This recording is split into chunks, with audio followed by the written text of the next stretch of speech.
আরো অনেকে কাজ করি, কিন্তু আমরা মূলত গৃহিণী। আমরা আমাদের পরিবারের একটা বড় ধরনের খুঁটি। তা আমরা ভোটার কিন্তু মহিলা বেশি। তাহলে এখানে আমাদের ভোটার যদি আমরা মহিলা বেশি, তাহলে আমাদের দামটাও বেশি, আমাদের ভোটের মূল্যায়নটাও বেশি। আপনারা এখানে যারা আছে তারা প্রত্যেকে আপনাদের নিজেদের জায়গা থেকে নিজেদের ঘর থেকে চেষ্টা করবেন। এখানে আমাদের অনেক মা বোনরা আছেন, তাদের ছেলে বিয়ে দিয়েছেন, মেয়ে বিয়ে দিয়েছেন, তাদের আত্মীয় স্বজন আমাদের গরিবের মধ্যেই আছে। তারা তাদের নিজেদের হয়তো দেওখলা বাপের বাড়ি বা অন্য জায়গায় শ্বশুর বাড়ি, বা এখানে শ্বশুর বাড়ি অন্য জায়গায় বাপের বাড়ি। আপনারা আপনাদের প্রত্যেকটা আত্মীয় স্বজনকে আপনাদের চাওয়াটার কথা বলবেন, আমাদের চাওয়াটা তাদের কাছে পৌঁছায় দিবেন। ফোন করে বলেন, যে বলেন, যেভাবে ইচ্ছে আপনারা তাদের ভোটটা নিশ্চিত করবেন। তাদের কাছ থেকে কথাটা দিবেন যে আপনার ভোটটা আপনারা হিরণ ভাইকে দিবেন। আর হিরণ গত 17 বছর ধরে যা করে গেছে আমি জানি, উপজেলার প্রত্যেকটা মানুষ সেটা জানে। আর দেওখলার মাটি আসলেই হিরণ ভাই থাকি, এটা কিন্তু সত্যি কথা। দেওখলা থেকে আমরা অনেক পেয়েছি। আমরা আমাদের উপজেলা নির্বাচনের সময় পেয়েছি, আমরা গত যে কটা নির্বাচন করেছি পেয়েছি। আমরা জানি এবারও আমরা পাবো, কিন্তু আমরা আলাদা করে মা বোনদেরকে আমরা এইভাবে ফ্রন্ট লাইনে কখনো নিয়ে আসি নাই। এবার চাচ্ছি আমাদের মা বোনদের তাদের কিছুটা তাদের আমরা মহিলা এখানে তো পুরুষ, আমি জানি এই কেন্দ্রের পুরুষদের কমিটি গঠন হয়ে গেছে, কিন্তু আমি চাচ্ছি যে মহিলাদের একটা কমিটি গঠন করা হোক। মহিলারা তার নিজেদের কাজটা নিজেরা করুক। এই জন্য তাদের যা যা লাগবে আমরা সেটা দিব। আমরা 51 সদস্য বিশিষ্ট একটা কমিটি করব। এই কমিটির মাধ্যমে আপনারা যারা আগ্রহী তারা সেই কমিটিতে নাম দিবেন। 51 সদস্য বিশিষ্ট আপনারা আপনাদের কাজটা করবেন। আপনাদের ঘরের পুরুষ মানুষ তো কাজটা করছে, কিন্তু আপনারা নিজেদের দায়িত্ব থেকে কাজটা করবেন। এটা আমাদের যে আমরা এখন 2026 সাল, 2026 সালে না, এই 2026 সালের নির্বাচনটা কিন্তু অন্যরকম নির্বাচন হবে। আমরা গত 16-17 বছর কিন্তু কেউ ভোট দিতে পারি নাই, পারছি? আমাদের ভোট কিন্তু হয়ে গেছে, কিন্তু এবার আমরা ভোট দিতে যেতে পারবো। কি কারণে পারবো? মধ্যেখানে আমাদের 24 সালের একটা আন্দোলনের কারণে, আর আমাদের গত 17 বছরের আন্দোলন সাথে 24-এর আন্দোলন মিলে আমরা একটা ফল নিয়ে আসছি, এই জন্য আমরা পারবো। হ্যাঁ, একটা সমস্যা হয়তো আপনাদের মনে প্রশ্ন জাগতে পারে যে আমরা ধানের শীষে ভোট দিতে পারছি না কেন, এই প্রশ্নটা জাগতে পারে। আমরা কি শুধু মার্কা থেকে ভোট দিব? না না না, আমরা হিরণ করে দিব। আমরা কি শুধু কি মার্কা, আপনারাই বলেন, আমরা কি শুধু মার্কা থেকে ভোট দিব? এটা 2026 সালের নির্বাচন, এটা 2006 সাল না যে আমি মার্কা পেয়ে গেলাম আমার শ্বশুর বাড়ির জোরে, তাহলে আমি মার্কা দিয়ে পাস করে ফেলবো, এটা কিন্তু সেটা না। আপনাদের প্রত্যেকের ঘরে এখানে কতজন মা বোন বসে আছে আমি গুনে বলতে পারছি না, কিন্তু আমি বুঝতে পারছি অনেক। প্রত্যেকের ঘরে স্মার্টফোন আছে, টিভি আছে, তারা এগুলোর মাধ্যমে কিন্তু জানতে পারে যে কে কতদিন মাঠে ছিল। তারা মার্কার সাথে ব্যক্তিটাকেও চায় তো ব্যক্তিটাও ভালো হোক, ব্যক্তিটার কাছে যেন আমরা যেতে পারি, সেটা কিন্তু প্রত্যেকটা মা বোন চায়। এটা 2006 না, 2018 না, এটা 2026 সাল। এখানে আমরা মার্কার সাথে ব্যক্তিকেও ভালোবাসতে চাই, ব্যক্তির কাজগুলো দেখতে চাই। এখন আপনারা এখানে যারা আছেন তারা তো সবাই হিরণকে চিনেন। এখানে আমি বলতে যাচ্ছি 30-35 বছরের কেউ আছে, বা কলেজে পড়ে 26-27 বছরে আছে কেউ এখানে? কেউ আছে 26-27 বছরে? আছে, শর্মা আনলে কেন? আছে আছে আছে, অনেকে আছে। ওইদিকে একজন আছে, কি পড়ো তুমি? বেরিয়াঙ্গাও। এদিকে আসো। আচ্ছা, খাও। আরেকটা মাইক নেই, হ্যাঁ?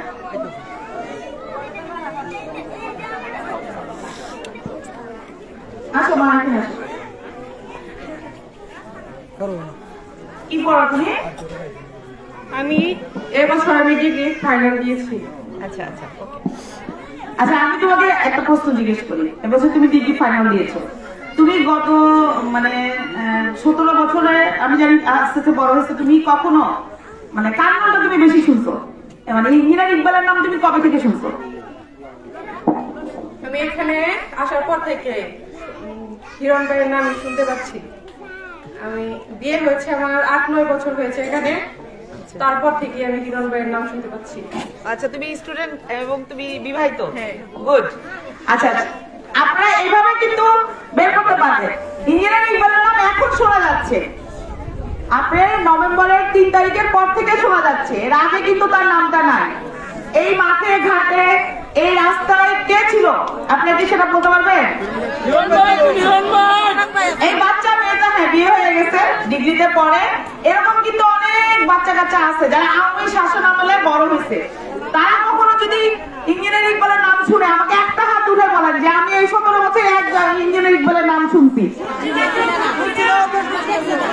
যাকে আমরা মাঠে পাইছি, যাকে আমরা কাছে পাইছি, আমরা ভোটটা তাকেই দিতে চাই। তো এখানে শুধু মার্কা না, আমরা ব্যক্তিটাকেও চিনতে চাই, ব্যক্তিটাকেও পাশে পেতে চাই। আমরা সেভাবেই ভোটটা দিব। এখন আপনাদের জায়গা থেকে আপনারা সবাই মিলে চেষ্টা করবেন, আপনি নিজের ঘর থেকে চেষ্টা করবেন, আপনি নিজের আত্মীয় স্বজনের মধ্য থেকে চেষ্টা করবেন যে তার ভোটটা আপনি নিতে পারেন কিনা, তাকে জিজ্ঞেস করবেন। আরেকটা প্রশ্ন আছে, আমি শুনছি যে অনেকে চিন্তা করতেছেন যে ভোটটা তারা দিলে আমরা রাখতে পারবো কিনা। উপরে আল্লাহ আর আমরা নিচে, আমাদের ভোট কোনোদিন কেউ নিতে পারি না। গত 17 বছরও নিতে পারি না আওয়ামী শাসন আমলে। এই আওয়ামী শাসন আমলে আমার হাজবেন্ড উপজেলা চেয়ারম্যান ছিল। এই আওয়ামী শাসন আমলে আমারই দেবর 3-3 বারের ইউনিয়ন পরিষদের চেয়ারম্যান। একটা ভোটও আমাদের কাছ থেকে নিতে পারি নাই। তাহলে কি ইউনুসের যুগে নিয়ে নিতে পারবে? আমাদের ভোট আমাদেরই থাকবে। অনেকের এটা প্রশ্ন আছে যে ধানের শীষ উনি পারি নাই, কিন্তু ভোটটা দিলে উনি এটা রাখতে পারবে কিনা। আজকে আমি আপনাদেরকে কথা দিয়ে যাচ্ছি, হিরণ চেয়ারম্যান কথা দিবে এবং সে দিয়েছে। এখানে যারা আছে তারা আপনাদেরকে কথা দিবে, আপনাদের ভোটটা আপনাদেরই থাকবে এবং যদি আপনারা হিরণ চেয়ারম্যানকে দেন সেই ভোটটা হিরণ চেয়ারম্যানেরই থাকবে। এটা নিয়ে কোনো প্রশ্ন নাই, কোনো ভয় নাই, এটা নিয়ে কোনো ভয় পাবেন না। তারপরেও আপনাদের মধ্যে যদি কোনো প্রশ্ন থাকে আপনারা আমাকে বলবেন। আর সবসময় মাথায় রাখবেন এটা 2026 সালের নির্বাচন, শুধু মার্কা দিয়ে এখানে পাস করে যাবো এরকম হবে না।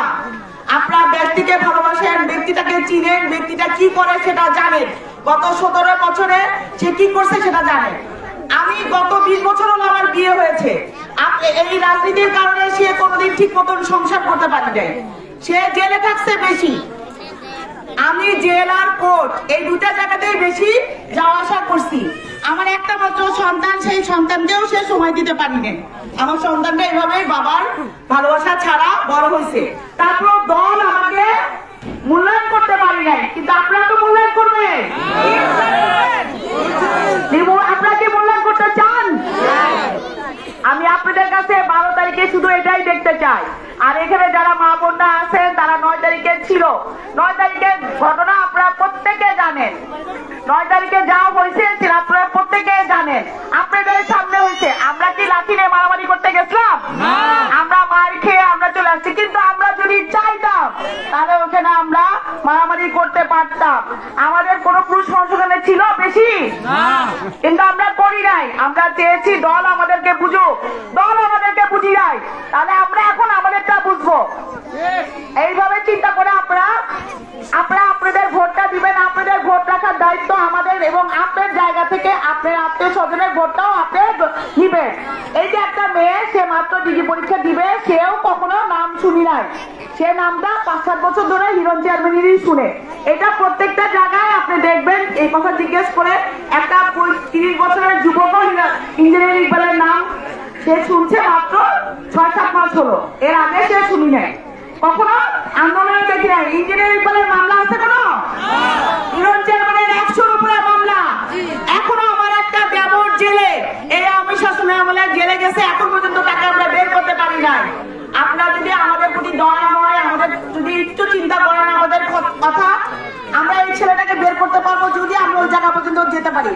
আমরা আপনাদের একটা হেল্প করতে পারবো যদি আমরা ওই পর্যন্ত যেতে পারি। এখন আপনাদের ইচ্ছা, আপনাদের ইচ্ছা অনুযায়ী আপনারা আমাদেরকে ওই পর্যন্ত নিবেন।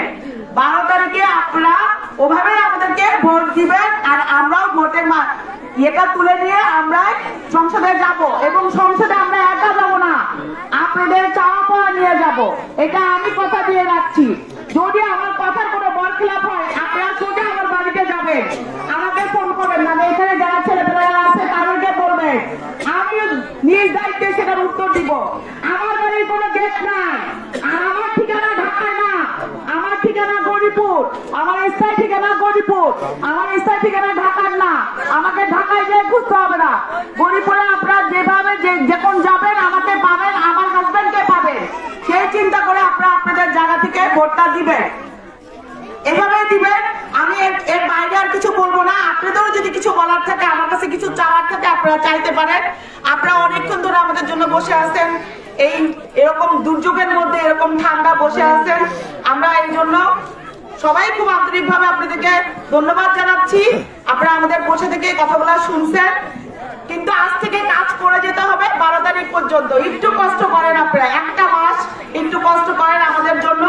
আপনারা বাড়িতে যেয়ে কেউ ভুলে যান না, আমাদের কথা মনে রাখবেন। আর আমাদের জন্য যদি কিছু লাগে, আমি ফোন নাম্বার দিয়ে যাব, প্রত্যেকের কাছে ফোন করবেন, আমাকে চাইবেন, আমাকে বলবেন, আমি আপনাদের চাওয়া পূরণ করব। এই আশা ব্যক্ত রেখে আমি এখানে সবাইকে, যারা এই অনুষ্ঠানটা কি বলবো, যারা এই অনুষ্ঠানটা ইয়ে করছেন, আয়োজন করছেন, যারা আয়োজনে আছেন, তাদের সবাইকে আমি ধন্যবাদ জানাচ্ছি। এরকম অনুষ্ঠান মাঝে মাঝে আপনারা আয়োজন করবেন, আমি যেন আসতে পারি আপনাদের কাছে এবং আপনাদেরকে নিয়ে যেন কাজ করতে পারি, এই আশা ব্যক্ত রেখে আমি আমার বক্তব্য শেষ করছি। সবাইকে আসসালামু আলাইকুম। ধন্যবাদ। গৌরীপুর কোন নেতা আছে রে? ওই সেই নেতা শিয়াল ভাই, জুড়ে বলো, এমপি হবে 12 তারিখ।